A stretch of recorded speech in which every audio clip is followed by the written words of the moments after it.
ஷேய்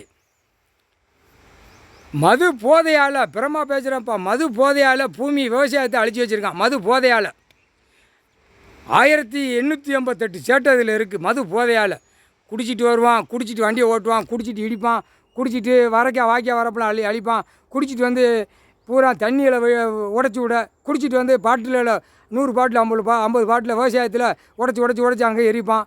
அது பூரா பறவைகள் விலங்குகள் சாப்பிடணும். இவனுக்கு சாப்பிட்டானே இவன் நாசமாக போனானே மானிடப்பே, அதை கணக்கு சொல்லிட்டாரு. அதே மாதிரி கணக்கு போட்டாருப்பா. கோர்ட்டிலேருந்து எல்லா மது போதை ஆலயங்கள், மது கடைகள், டாஸ்மார்க் கடைகள் எல்லாம் மாவட்ட வாரி சிட்டி வாரி பார்க் வச்சுருக்கான். பார் 6 மணிக்கு 5 மணிக்கே திறந்து விட்ருவான். அவன் வீட்டில் தூங்குவானோ தூங்க மாட்டானோ 4 மணிக்கு எழுந்துச்சி போய் பாரில் படுத்து கிடப்பான். இன்றைக்கி குடிச்சு இன்றைக்கி நம்ம ஆடுவோம், இன்றைக்கி அவன்கிட்ட சண்டை எழுப்போம், இன்றைக்கி அவன் விவசாயம் பண்ணுறவன்ட்ட சண்டை எழுப்போம், அவன்கிட்ட போய் சண்டை எழுப்போம், இவன்கிட்ட போய் சண்டை எழுப்போம்னு இந்த மது போதை சாரையத்தால் 4 மணி 4:30லேருந்து ஆரம்பிச்சிருது காலையில் காலை பொழுது டயத்துலேருந்து. அதனால் நீதிமன்ற கோர்ட்டுக்கு கணக்கு கொடுத்தாச்சு.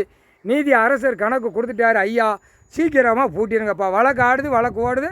இதை வச்சு அவன் சம்பளம் போடுதான். யாருக்கு? அரசியல்வாதிக்கு சம்பளம் எடுக்கணும். இந்த பாவத்தை வாங்கி சம்பளம் மாதம் 30 நாள் முடிஞ்சோடனே ஆன்லைனில் ஏற்றி விடுதான் அந்த காகித பேப்பரை வாங்கி. அப்போ கணக்கு முடிக்கணும்ல, போட்டாச்சுப்பா கணக்கு. கைலாசத்தில் ஐயா போட்டார் கணக்கு. புது கவர்மெண்ட்டு, விவசாய கவர்மெண்ட்டு, பாட்டில் வச்சு தான் ஓடுதான், பாட்டில் வச்சு தான் 4 வீலர் 2 வீலர் சண்டைகளுக்கு போகிறான் வாரான். கைலாசத்துலேயே வந்துட்டான்ல, அந்த கணக்கு எடுப்பார்ல, பாட்டில்னாலும் எல்லா கணக்கு எடுத்துருவார். என்ன குடிச்சிட்டு தான் வரான், குடிச்சிட்டு தான் போகிறான். அதனால் கணக்கு எடுத்தாச்சு, கணக்கு விட்டாச்சு.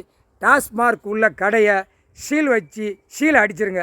காவல்துறையை வச்சு பூட்டி சாவியை நீதிமன்றத்தில் பிடுங்கி வச்சுக்குவாங்க.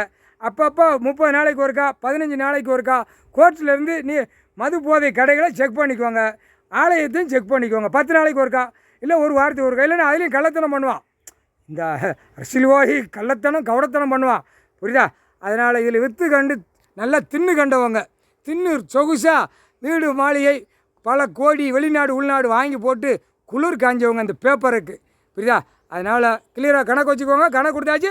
டாஸ்மார்க் கடை மதுரை உச்ச நீதிமன்றம், சென்னை உச்ச நீதிமன்றம், சென்னை டு கன்னியாகுமரி வரைக்கும் நீதிமன்றம் கோர்ட்டில் அனைத்தும் டாஸ்மார்க்குள்ளே வழக்காடுது. குடித்தவன் போனவன் சண்டை வந்தது எல்லாம் குடி போதில் நிறையா வழக்காடுது. இதை வச்சு பூட்டி சீல் அடித்து வச்சுக்கோங்க சாவியை. நீதிமன்ற கோர்ட்டுக்கு கணக்கு கொடுத்தாச்சு. கைலாசத்தில் 3/4 சதி